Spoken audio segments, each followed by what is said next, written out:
Now we will proceed with our next session on Health Economics and Outcome Research, Oncology Perspective by Dr. Priyank Tripathi, Clinical Pharmacologist and Manager, HCG Enterprises, Bangalore. I request Ms. Reshma ma'am to introduce our speaker. Good afternoon everyone. Today I am here to introduce Dr. Priyank Tripathi sir, healthcare professional with experience and passion for contributing towards patient care through clinical pharmacology and managerial skills. Sir did his graduation in pharmacy from Roorkee College of Pharmacy, HNB, Garhwal Central University, Uttarakhand, and did his Doctor of Pharmacy post-bachelorate from Sri Adi Chunchunagiri College of Pharmacy, Rajiv Gandhi University of Health Sciences, Karnataka. Sir had completed his postgraduate diploma in clinical research at Resolve Clinical Research Institute, Coimbatore. Sir has started his career as a clinical pharmacologist and in charge at the Department of Clinical Pharmacology at HCG Enterprises Limited, Bangalore from 2013 and currently working as a clinical pharmacologist and manager at HCG Enterprises Limited, Bangalore. Sir is a member of Scientific Review Committee and member of HCG Central Ethics Committee in HCG Enterprises Limited, Bangalore, and also member of Institutional Committee from Stem Cell Research International Stem Cell Services Limited, Bangalore. Sir is a course director for fellowship in oncology, pharmacy. Sir was an active member of COVID committee for the creation of COVID wards, policies and mucormycosis center, and a core member for the development and implementation of Oncology Information System DISHA-O, the electronic medical record system at HCG Enterprises Limited. Sir's research interests include oncology, where Sir did studies on drug-drug interactions in oncology, theory to practice, incidence and management of febrile neutropenia in pediatric cancer patients, role of C-reactive protein as a marker of infection in pediatric cancer patients, then role of adjuvant radiotherapy in early oral cancer. Sir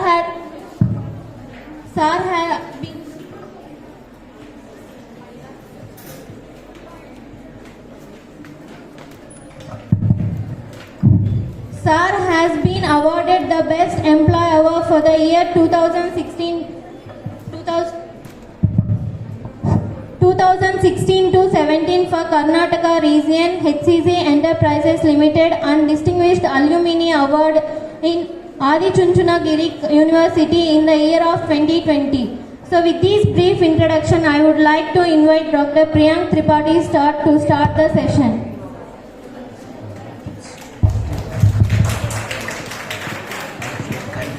Thanks a lot, everyone.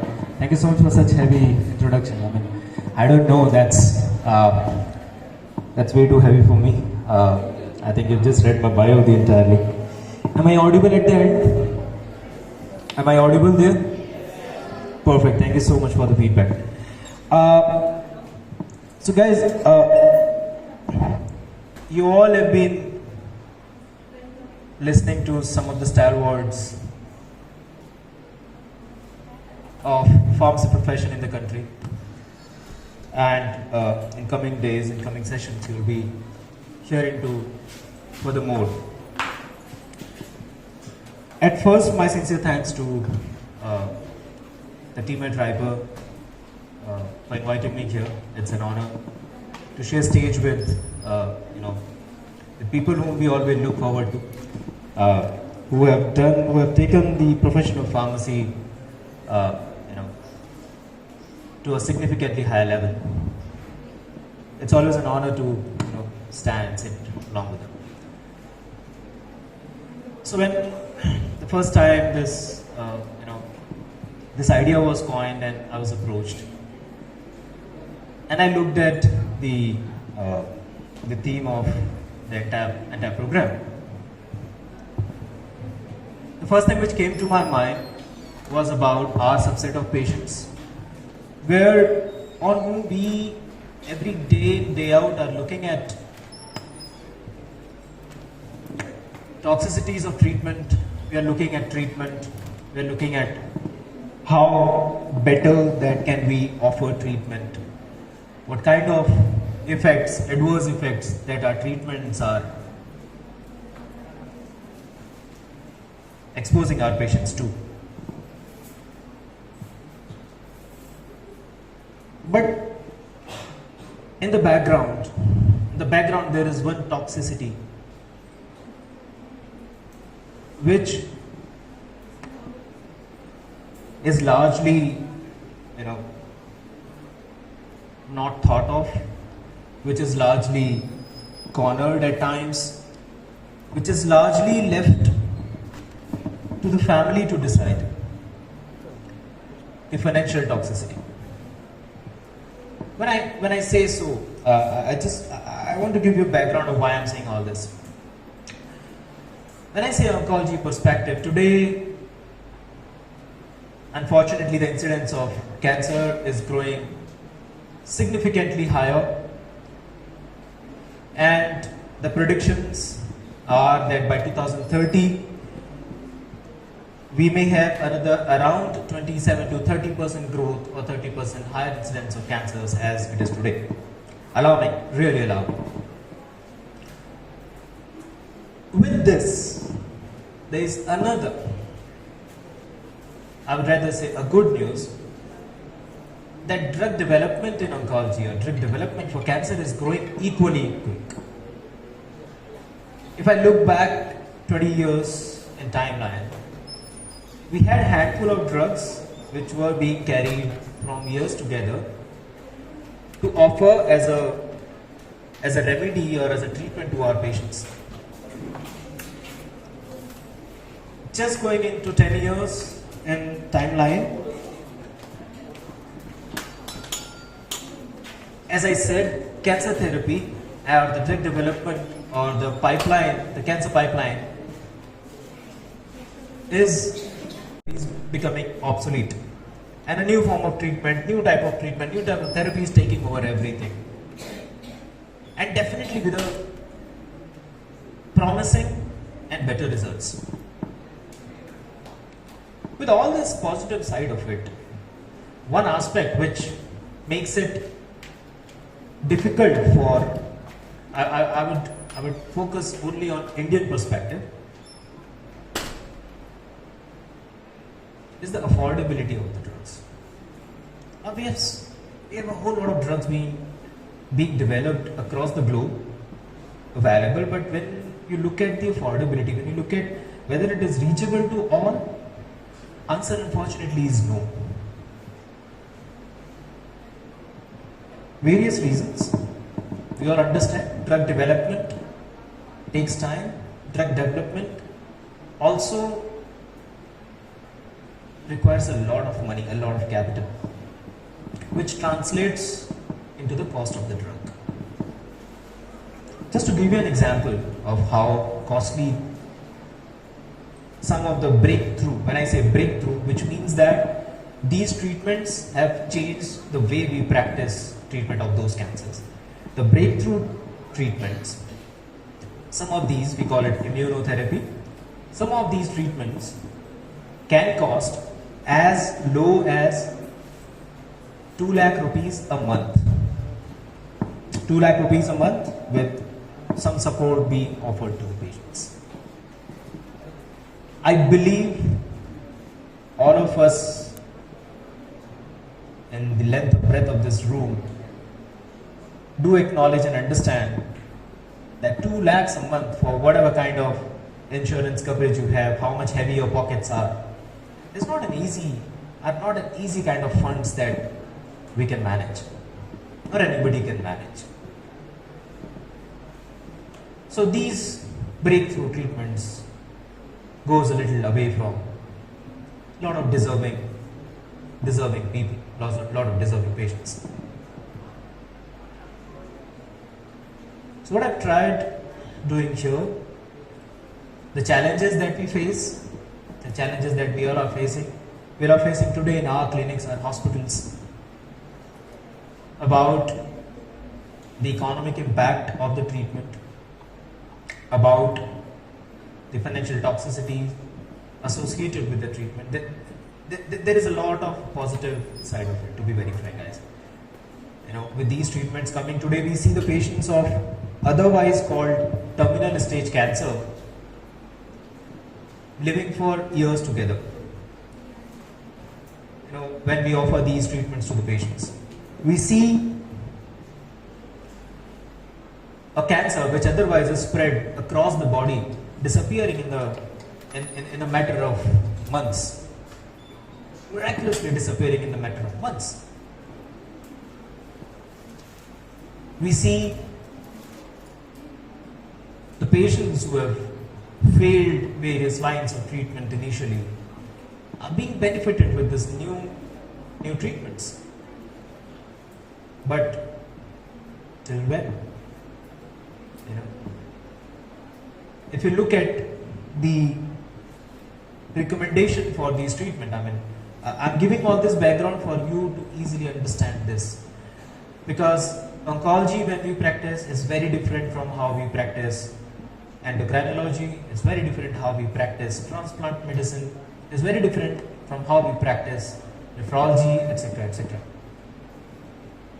Over here, the treatment which you are offering to your patients may have to go long and long and long till the patient is responding to the treatment, or the patient does not come back with an unacceptable toxicity of the treatment. The treatment continues till then.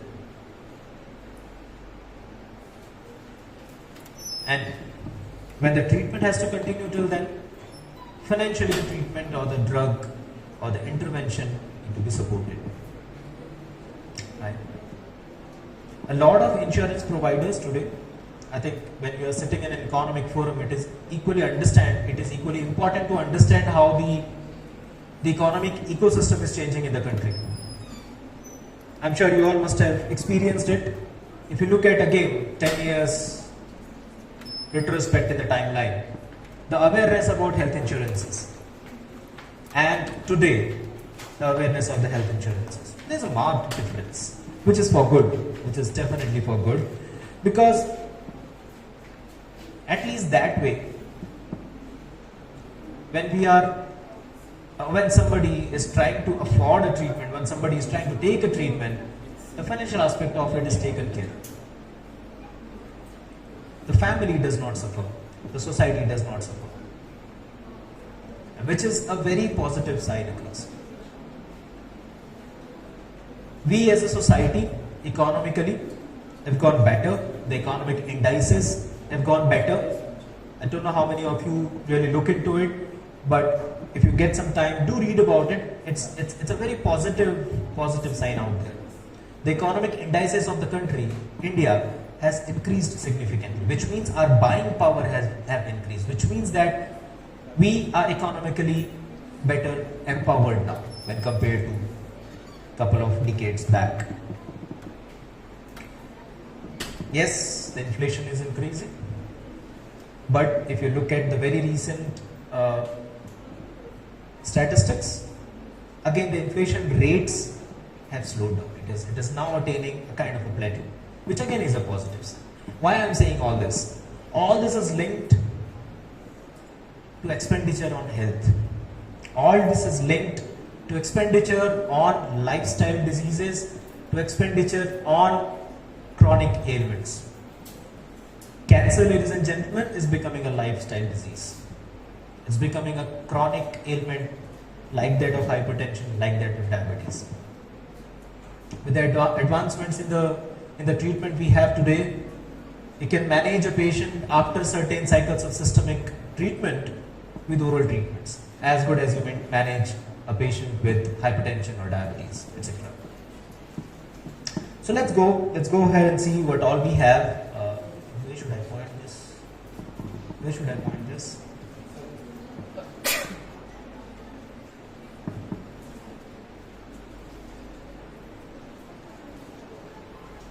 Okay, are you changing it or am I changing it? I don't know. Should I point it that side? Yes, I think thank you. Sorry for the glitch. So basically, this is what I want to say. Whatever I'm saying here are my sole views, my opinions, and does not represent anything what HCG says. I belong to HCG, so it is important that I also say that it is not that HCG is saying, it's me, it's Priyank who is saying all this, right? It's important, guys. I'm telling you, once you go and go into public forums and speak, sometimes your words are taken and carry forwarded as what your institution feels or talks. So it is important for us to ensure that we say that. A lot of things being written here. In the nutshell, what I want to say with all this is to just talk about cancer, how it is growing, is to talk about how the incidence is increasing, is to talk about how the overall cost have increased, right? If you look at the ecosystems which we otherwise consider advanced healthcare ecosystems, that of United States, UK, part of Japan, etc., etc. The expenditure on health, especially on the management of cancer, is increasing and is supposed to increase almost double in just about 7 years from today. The incidence, unfortunately, as I said before, is definitely increasing. So is the financial burden of treatment.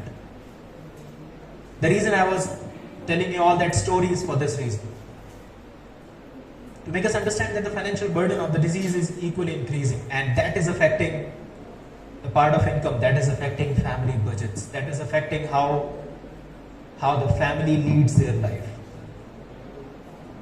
Right? Just to tell you, many times when we come across patients, how they manage funds for them. Again, I'm narrating this from our own experiences. I'm narrating this for all of you because tomorrow you will be part of the healthcare teams in one of these hospitals, in one of these efforts, probably in one of the trial centers, talking to the patients, trying to understand their social and psychological needs. When I say social and psychological needs, that includes financial health. That includes the financial health of the patient and the family. It's not just the patient but also the family. Right? So unfortunately, everything over there is increasing. These are some bodies, internationally, who are working on these aspects of the economic impact.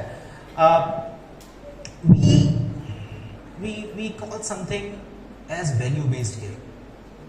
In oncology today, what we try to do, we try to practice it at our center, at HCG. We call it value-based care. When I say value-based care, we try to see that if I'm offering a drug to the patient, a drug probably which is relatively new, which comes with a cost, a hefty cost.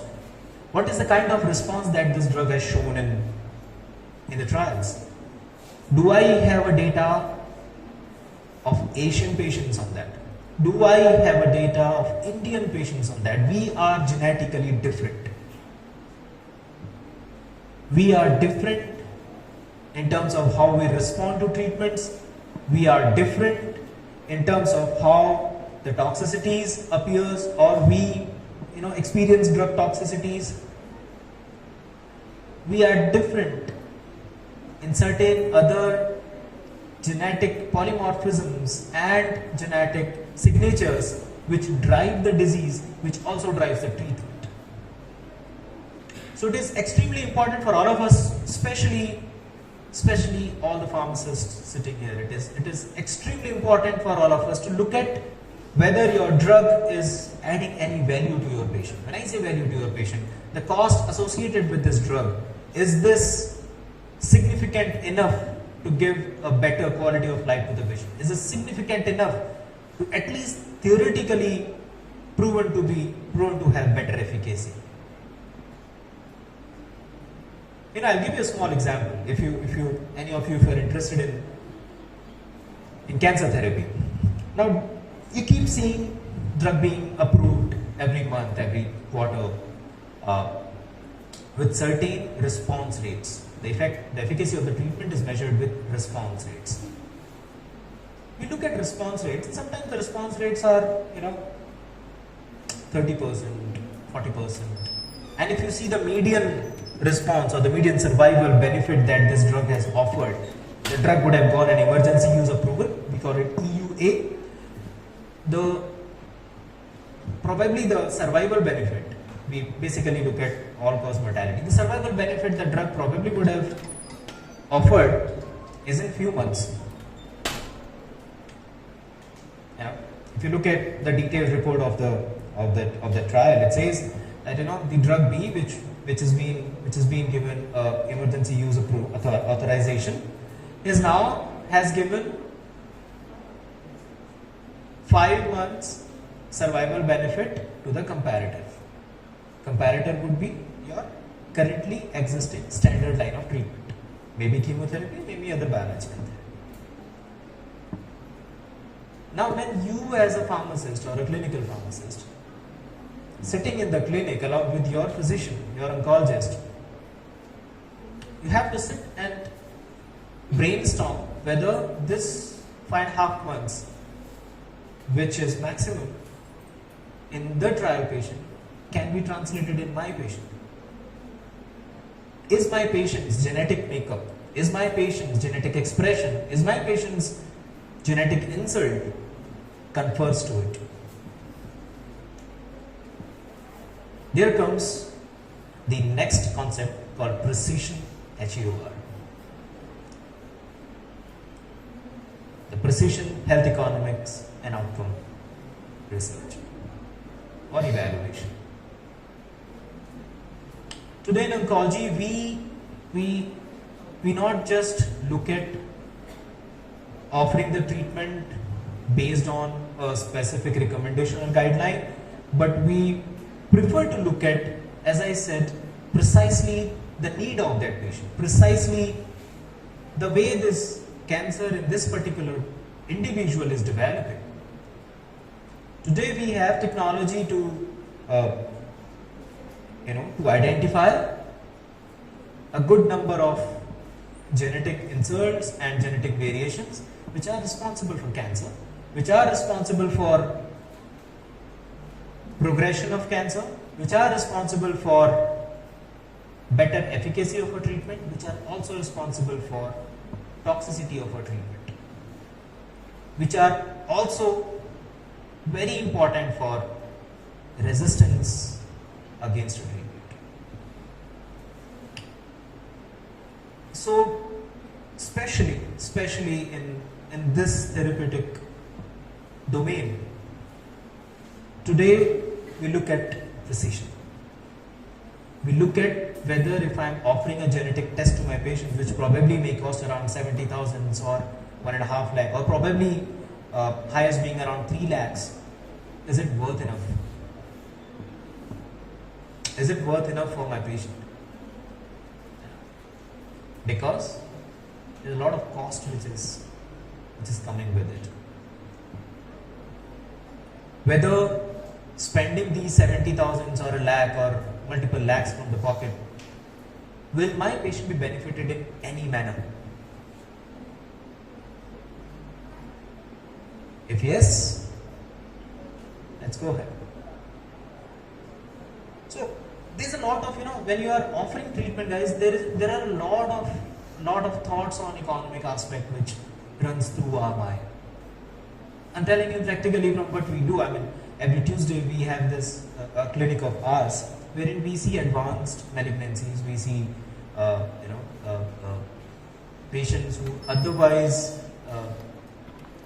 have not been given many hopes from many institutions, and that's what we do. We not just look at the treatment possibly which can be given, but also the economic impact of the treatment on the patient.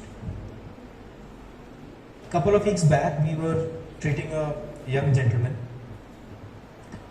around 30-year-old gentleman with a cancer of unknown origin, failed in multiple lines of treatment. The only possibly effective treatment is not available in India. We need to import the drug.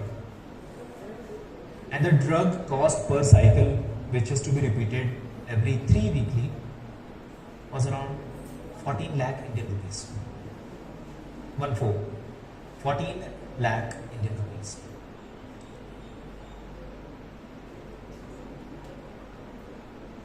We all understand, not easy. Definitely not easy. We gave the first dose, we gave the second dose, we did saw the results, we did saw him improving. We unfortunately lost him a couple of days back of other issues. But we did saw him improving. But then after 2 dosages, after spending around 22 lakh, the next question was how to afford rest of the treatment. We tried helping from our side, we tried crowdfund for them, but how much? How much is the question. Sometimes sometimes while sitting in the clinics, you're shocked with these bullets. You're seeing that something is helping. I mean, in fact, a couple of days back, we have another patient from one of the SAARC countries. I would prefer keeping it confidential. So this patient is from one of our SAARC countries, from the subcontinent itself. Is being given one of the drug which is costing around 5.5 lakh rupees for them monthly. Believe me guys, the treatment is working absolutely amazing in this gentleman. 4-5 months they went back to their home country after taking initial lines of treatment. 4-5 months back, I mean this Tuesday when we were in the clinic, the family contacted us saying that beyond this we can't afford it. We were now left with no choice but to offer them the first generation drug of the same class. This is the third generation, which is which is really effective. Now this first generation drug is slightly less. It doesn't show as good as efficacy as the third generation. Costs equally less. Costs around 70,000 odd Indian rupees per month for the whole month's therapy. The family has agreed to go ahead. They've agreed to take that risk. This is what the real impact. I mean, we may look at various aspects of measuring the impact. There are many ways of measuring the pharmacoeconomic impact or the economic impact of treatments. We look at quality of life years, we look at patient reported outcome measure associated health economy research. But on the ground, this is what happens. So over here, if you see, this is what I've tried putting in, the kind of costs that has increased. Now, if you see, this OB is out of pocket expense. Again, knowing the fact that a good percentage of Indian society does not believe or take health insurances. I'm not advocating any company or any health insurance firm over here, but just trying to stress on the importance of this aspect. Guys, whenever unfortunately someone have to take treatment in a proper cancer center, the cost of treatment for any individual for the basic treatments may range as nominal as to 15 to 20 lakhs, which sometimes is our whole life's savings. Right? But if and of late, in fact, the government has started doing measures of slashing the pricing of the drugs, offering various insurance schemes for the general population, which as it matures, will definitely help in making the entire treatment more affordable and more accessible to all of us. But if you look at the scenario today, and this is the kind of change which has come. If you look at just 3-4 years back in 17-18, from around 3,000 rupees a month or per treatment, the treatment cost has gone as high as to 15,000 plus. Now this 50,000 plus includes the advanced forms of treatment, the targeted treatment, the biological therapies. It comes with a hefty cost, hefty cost. I mean, this is just an indicative, right? Okay. So, in terms of if we have to jot down, if we have to systematically look at how we can help the society, especially when we are looking at economic impact of cancer and we want to measure it, right? So we look at different aspects. The entire framework, as globally accepted, revolves around these aspects. First are the economic inputs. So economic inputs from the insurance coverage, benefit designs, how accessible is the care. Sitting here, if anyone from this part of country is diagnosed with cancer, the first question comes: do we have infrastructure in public or private hospitals which can support good quality cancer treatment? It's not just about supporting the treatment. It's not just about offering the treatment, guys. There are a lot of things which are in and around the treatment. When you're treating a patient for cancer, I'm sure those who are in your internships and have gone to cancer centers must have seen and must have experienced it. Once you're treating a patient for cancer, it's not just the primary form of treatment that is your focus. It's also the anticipated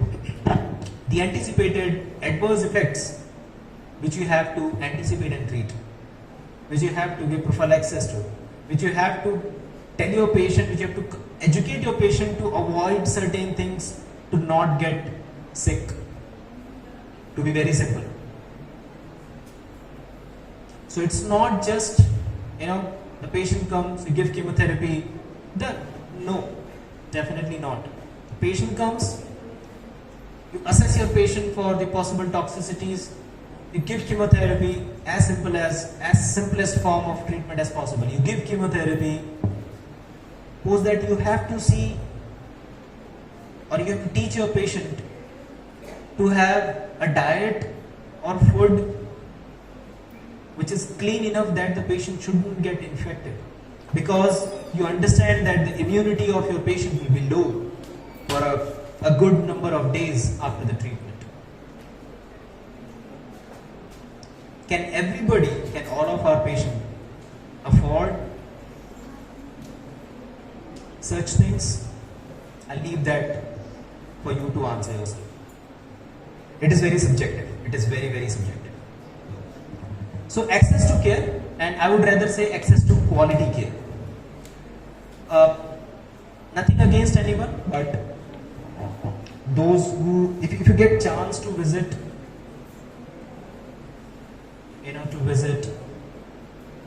institutions where we support or treat large number of patients, just go the places in and around that hospital.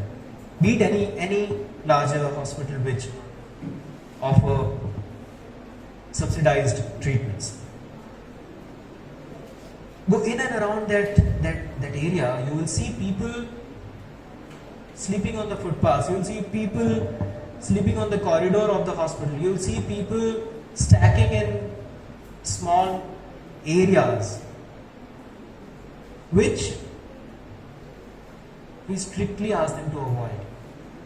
But because they can't afford probably a better accommodation or a facility, they choose to compromise them. And that sometimes hits back. And sometimes hits back bad.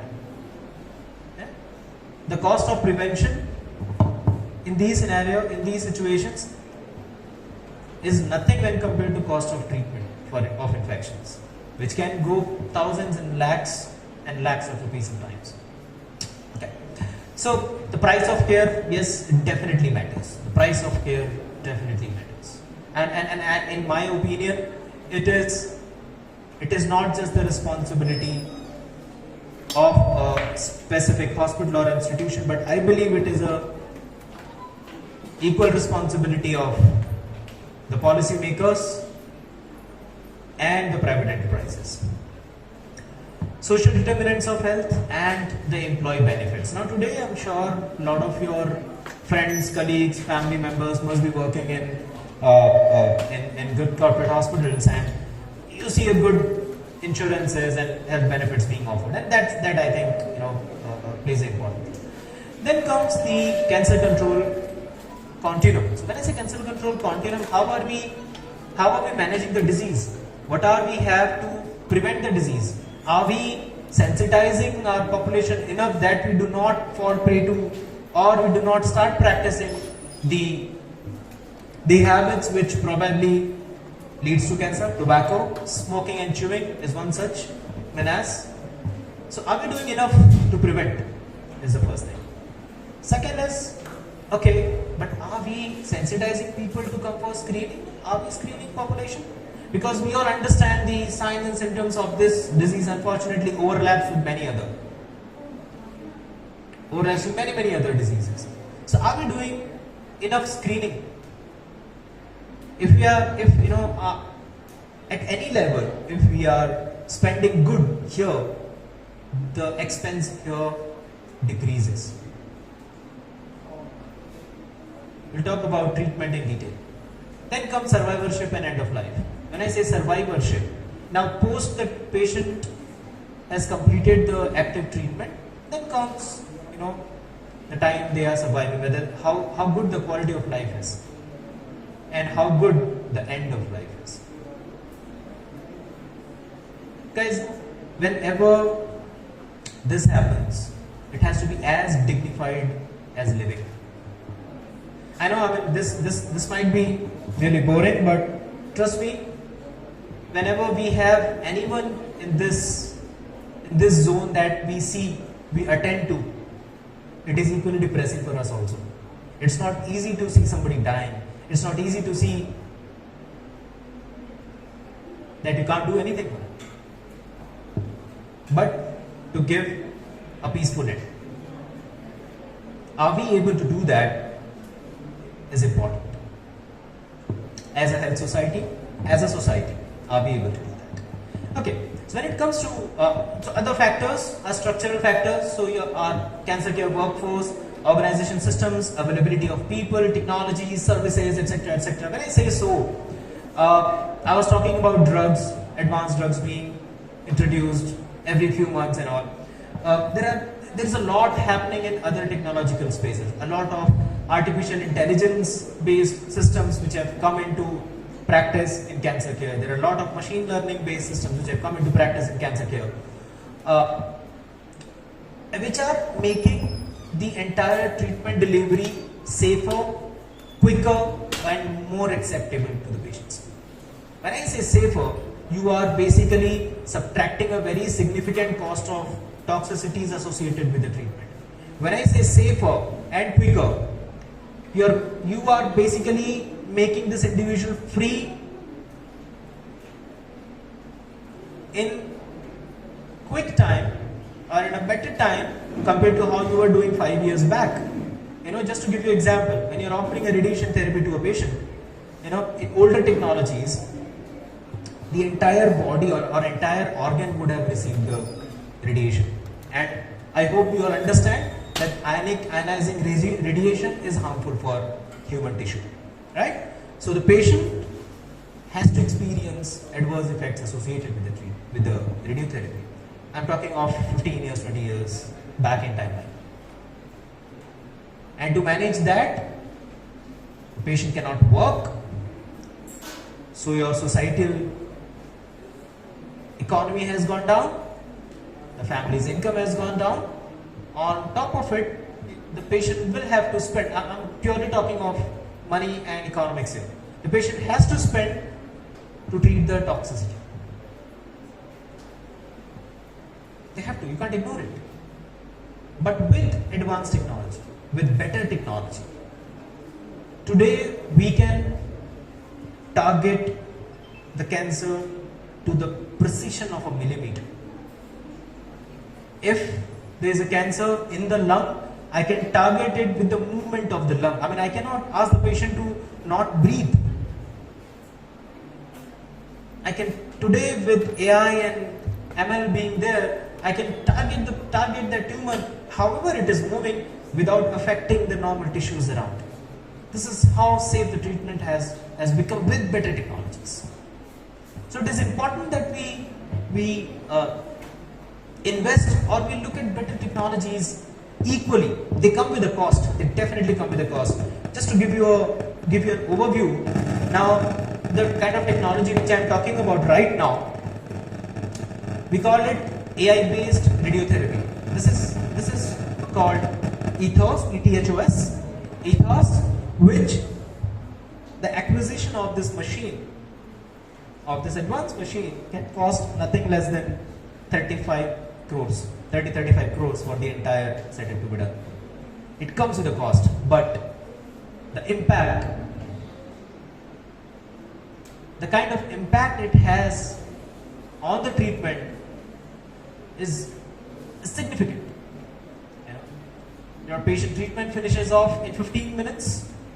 You don't have to worry about toxicity to the surrounding structures, which means the treatment is safe and effective because you are using better imaging technology and can be modulated based on your treatment requirements because there is an AI tool which is working on the back end which is helping you decide that. Right? There's a lot of advantages which technology brings on. Policy factors, coverages and eligibility with all the health insurances, Ayushman Bharat, with CGHS support, ECHS support, ESI support. I'm talking about government schemes here right now. Guys, being a pharmacist, we should be aware of this, right? It's not just the treatment which you offer. How your patient is going to afford it matters a lot. You may have asked your patient to take drug A, but do you know whether your patient is able to afford that drug or not? What are the requirements that your patient has to fulfill? It's not just the duty of your medical social worker or your patient care coordinator to do this. But equally to have a conscience of it is important for us when we are deciding the treatment. Payments and payment model, state mandate, regulatory factors, innovation, technology, etc. We just spoke about it. So when we talk about treatment, so patient level outcomes and payer, provider and society level outcomes are something that are important. So when we say patient level outcomes, how good the survival that the treatment or the intervention is offering, how good is quality adjusted life years? This QALY is quality adjusted life years. How good are our contribution to a quality adjusted life year of a patient? How good quality afterlife that we are able to give? When I say afterlife, during and after the treatment, are we able to give to the patient? Just for example, if my treatment is leading to neurological deficit in the patient, neurological deficit to the extent that the patient is not able to do their day-to-day work, have I done justice by offering that treatment to the patient? In terms of economic impact, it's a negative economic impact. Because now that individual needs to be looked after, which means that there will be one person who will probably be left unemployed because the person is taking care of the of our near ones, which we all will do, which we all have to do. But when we are planning a treatment, when we are offering a treatment, it's important that we give this a thought. What I'm offering, how safe it is. What I'm offering, not just immediate but long term. What this therapy is going to do with my patient. Well, patient costs, we discussed in detail about it. Financial hardships, I've explained a little bit about it. Variations by patient or providers, characteristics, and employment impact. Employment impact plays an important role here, because if your patient or whoever is sponsoring the treatment for the patient, if they are better employed, if they are better financially empowered, if the entire treatment cycle and the entire treatment effort goes along without any impact. When it comes to the payer, the provider, the system, and societal level outcomes, we look at cost effectiveness. So when we say about cost effectiveness, I gave you an example of a new treatment modality which probably offers few months benefit when compared to existing modality. So it is up to us to decide whether to continue with the existing modality or you wish to give the new modality treatment to the patient. How effective is your cost? When we say effective, we look at toxicity, cost, cost that the patient, or the money that the patient has to spend on toxicities. We also look at the money that the patient has to spend on hospitalization, money that the patient has to spend on travel and transport, money that will be, or the finances that will be engaged when there are a number of people who are required to take care of the patient. All this is a cost. All this is a cost, guys. Value of care, cost of care, health equity, and definitely the quality of care. We have discussed in depth on this. So again, I spoke about it, the multiple types of cancer treatments. We today understand cancer is not treated with a single modality. We always offer more than one modality of treatment, which is often required to control the disease. We offer surgery, radiotherapy, and systemic therapies in various forms, and that vary with the cancer site, that vary with the type of cancer, that vary with the extent of cancer, etc., etc. These are interrelated. Cancer treatment is rapidly growing, but unfortunately is expensive also. So somewhere we have to match that cost. There are a lot of good initiatives, as I said, which are happening, especially in India, with DPCO, restrictions on essential drugs by making the anti-cancer drugs as part of essential drug list, which essentially makes them fall under the category of drugs which are regulated through DPCO, etc., etc. So other things which we usually do, or which limits our analysis on these aspects, are the source of data. So now I'm talking about how and why it is difficult to measure this. It is not easy, to be very frank. I don't know if you guys have tried. I tried doing a couple of these research as part of our initiative. We wanted to see the economic impact of the treatment on the patient. Trust me, it is not easy. Because if you cover 5 areas, then you realize that a 6th paradigm that I couldn't measure it.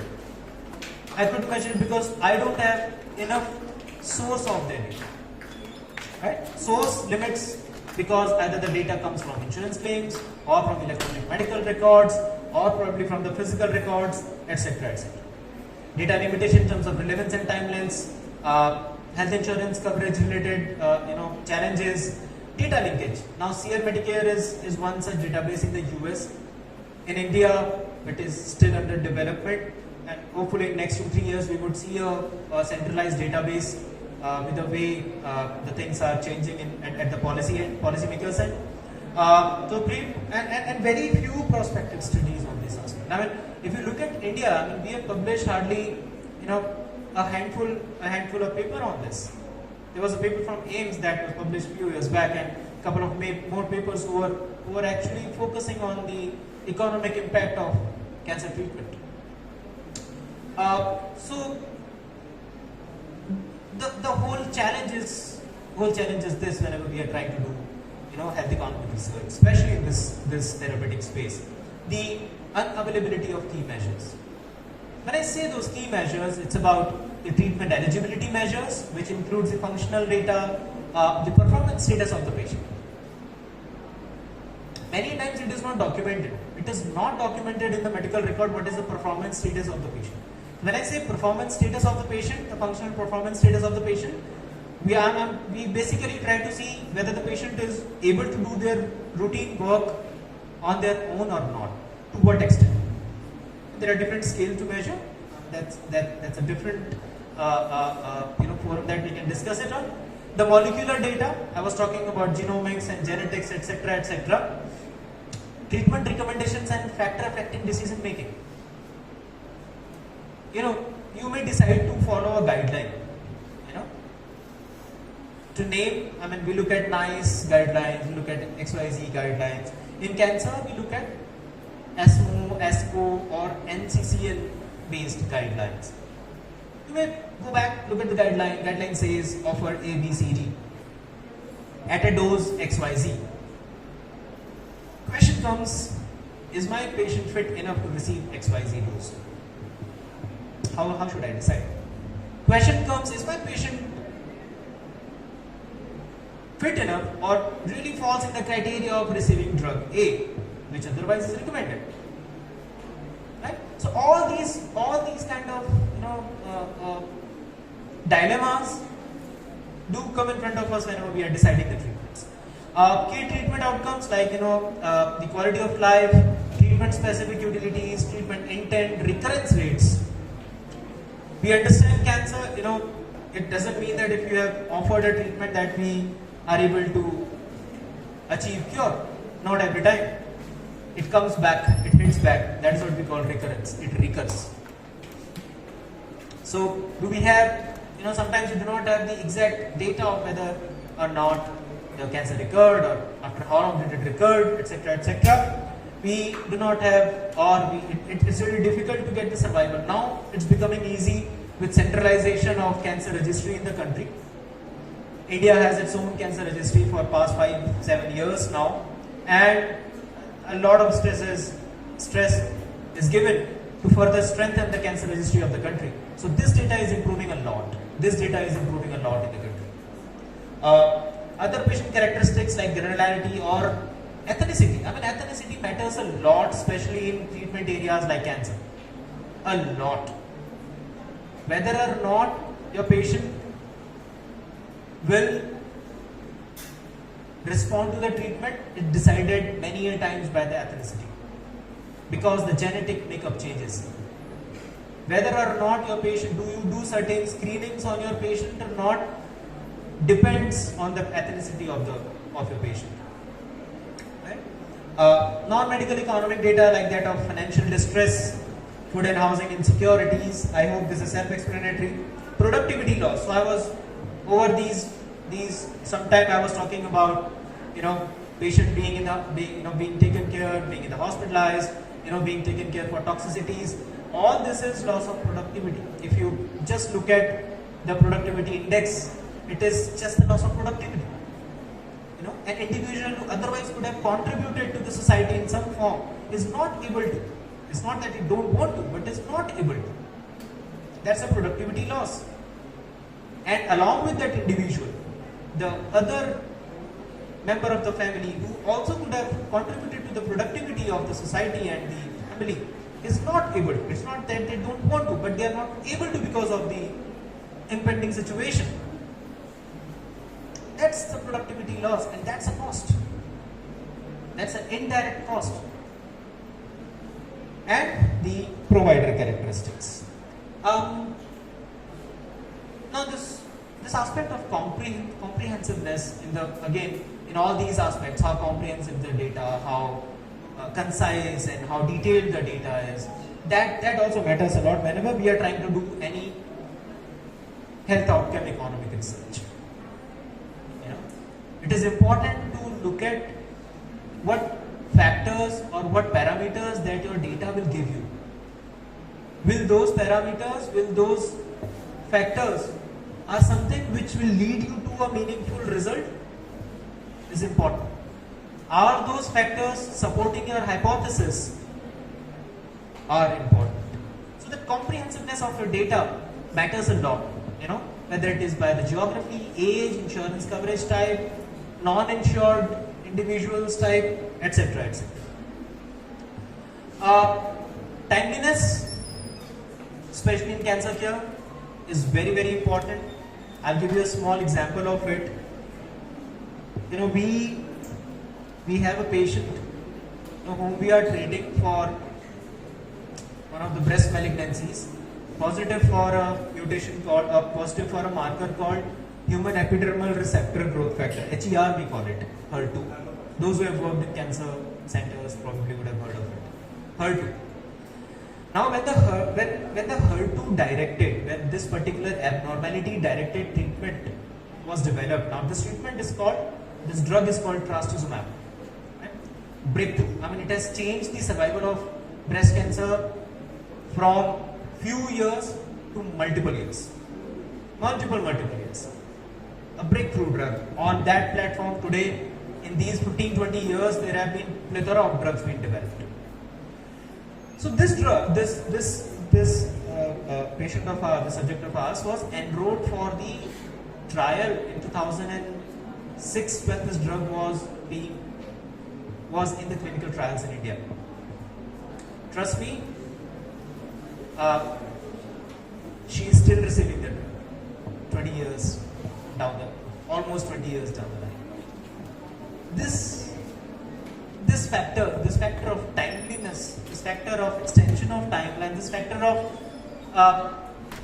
how long will the treatment be, the impact of how soon should I change the treatment matters. I mean, if you remember, I was talking about offering, you know, patient not responding to treatments, you know, the disease becoming resistant to treatment, and then then you'll have to change the treatment, right? You cannot stop the treatment. You change the treatment to the next available line of treatment. Such timelines in cancer research, any kind of cancer research, whether it is economic or it is direct efficacy or toxicity associated research, makes a big impact.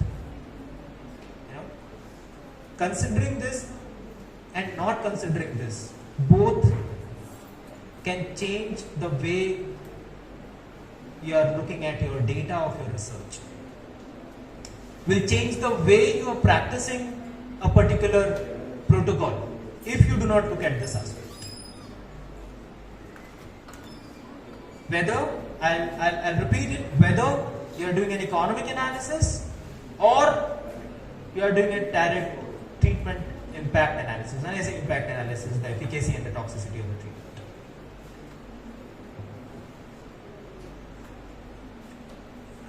The training needs, I mean, I believe we all understand this. We all understand that there's a lot of focus that we need to put on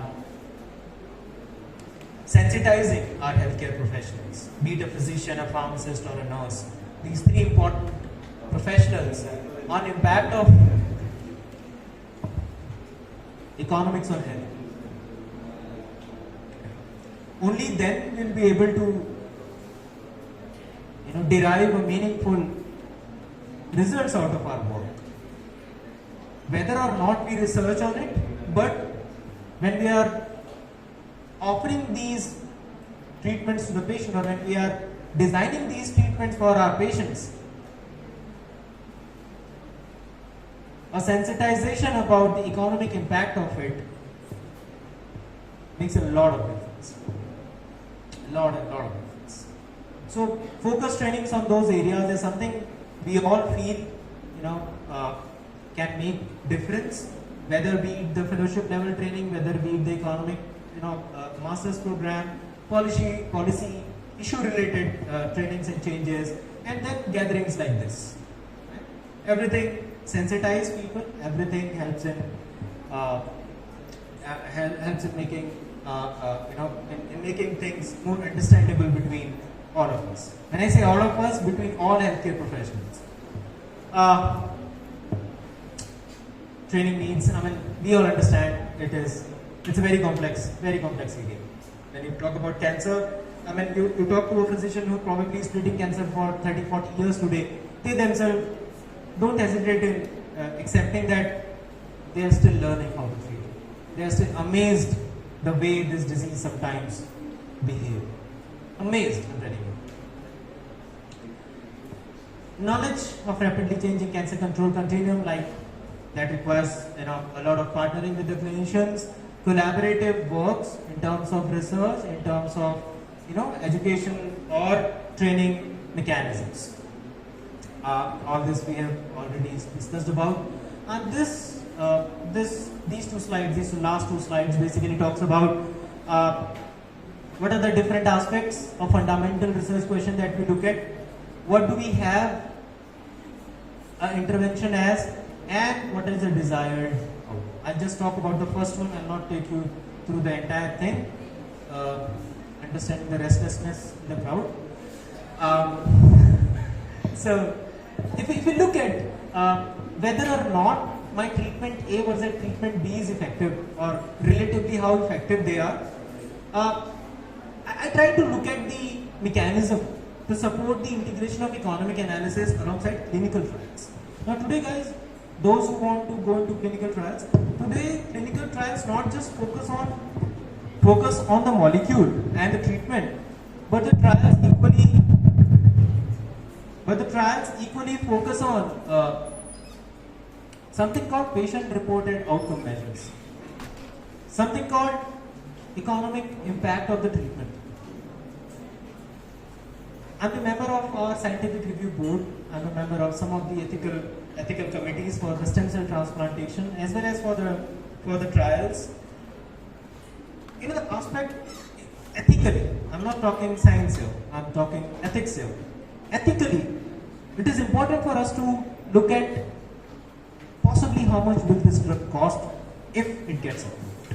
How do you see it? And that depends on how wide the disease is. If it is a widespread cancer, if it is cancer whose incidence is high, probably the cost will be relatively less because you have larger population to cater.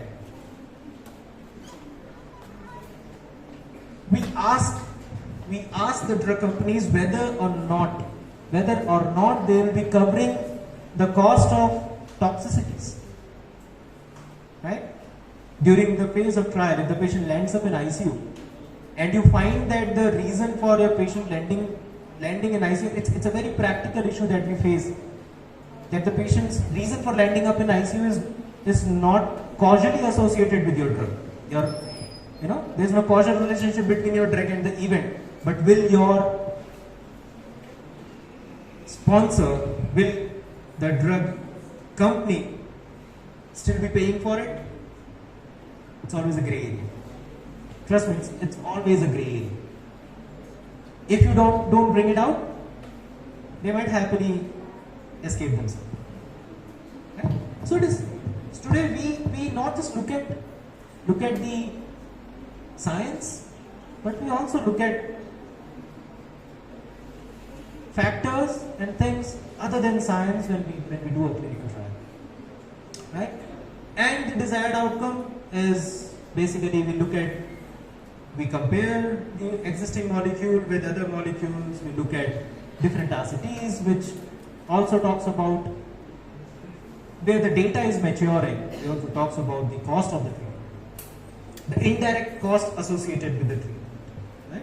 It's not just a direct cost, it's not just the cost of the drug. I'm repeating it again. I know I've repeated it multiple times, but I'm repeating it again. It's not just your drug cost. It's also the cost associated while you bring your patient to the hospital, while you take your patient back home. What kind of food that you have to give to the patient? What kind of care that your patient needs? Does that care require any special assistance? How many people that you need to take care of the patient? What is the risk that the patient may end up into serious drug-related problems?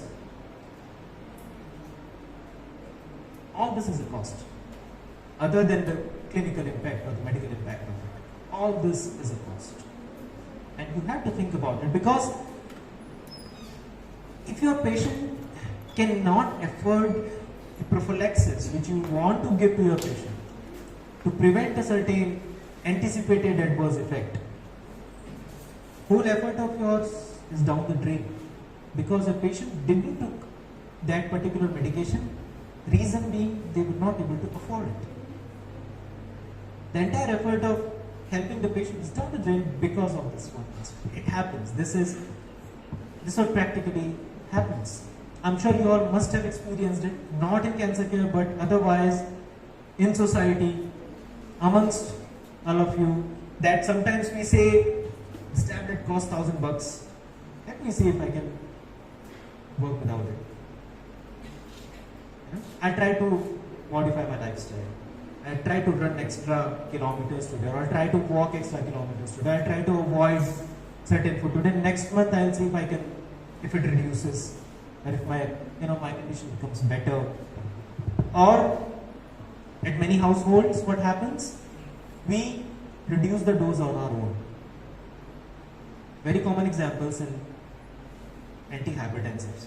I don't know if you'll accept it, if you have seen it, but I have seen it in my own family. People reduce the dose of their antihypertensives on their own. Two reasons. One, they feel that now that everything is settled, either not taking or taking it up doesn't make difference. Two, it's really costly. I cannot afford it. I'll either take half or I'll take once in 2-3 days, or whenever I have signs of, I'm debating from cancer here. Whenever I have signs of any problem, I'll take it, otherwise I'm okay. In the long run, few months after this, they land up in problem. Which, unfortunately, ultimately, requires more expense. Apart from the pain that they are going through. Again, I'm not talking of medicine cure. I'm talking of economics here. Apart from the pain that they are going through, it's also the cost, which probably would have few thousand becomes multiple thousands. Right? That happens. That can happen to your patient also. It is important that we, think about it. Right? So in these few examples, I've tried jotting those things down. So whether the economic factors influence the treatment, whether the cost to the society, is it contributing to the productivity or not, whether how much, whatever my patient is spending, how much will they be benefited? Am I expecting survival for few months, or am I expecting survival of few years? Unfortunately, guys, in oncology, we look at very short-term goals. That's an unfortunate truth of this specialty, this therapeutic area. We look at month by month. We offer treatment for 3 months, and then we wait for the diagnostics to see how the treatment is working. Repeat the same 6 months, you see how the treatment is working. Repeat the same after a year and see how the treatment is working, whether it is working or not. You keep tackling your senses, your thoughts. These are some of my references I've shared with the team. Anybody who is interested in reading further can go through it. Well, I expect 0, but still it's my duty to ask if there are any questions. You can switch on the lights. Any questions, guys? If not, even if at any point of time you come out with any questions, any clarifications, feel free to call me, feel free to write to me. I'll be more than happy to help to the extent possible. I'm not the expert, neither I'm an expert in oncology nor I'm an expert in economics. But I'll definitely give an honest try to answer your queries to the extent possible, to whatever little I know about the disease and the impact of it. Any questions?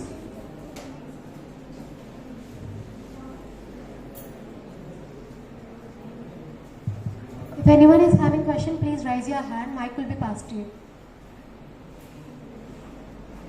Not necessarily directed to economics. I understand it is not something that we talk about every day. If there is anything else also, I'll be more than happy to attend to it.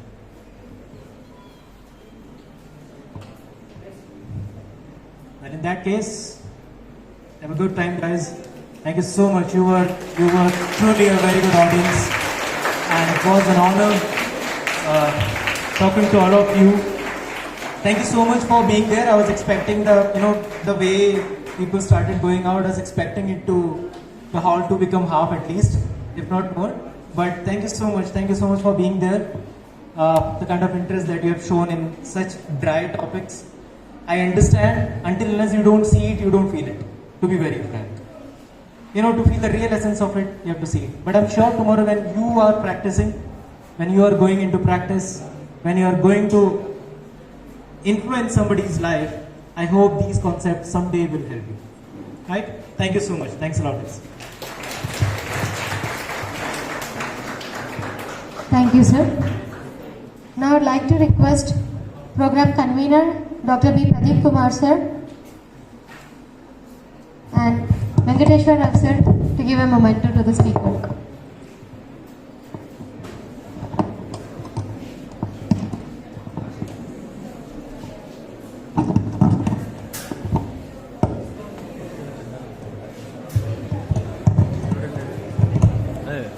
I request Dr. A. Sudhir Kumar, sir, Head Department of Pharmacy Practice, to join the felicitation.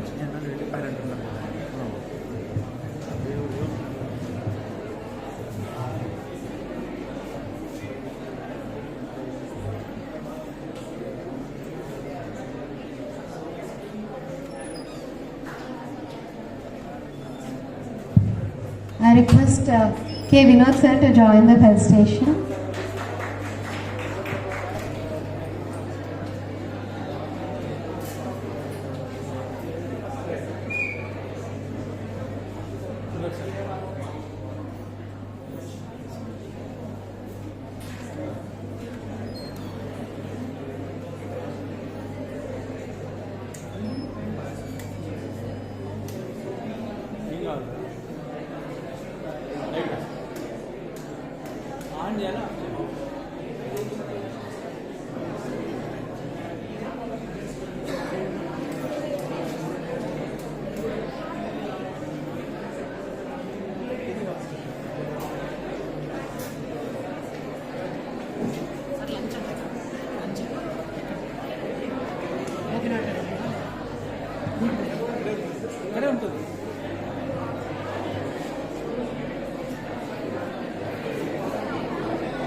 I request Nawaz, sir, to join to the felicitation.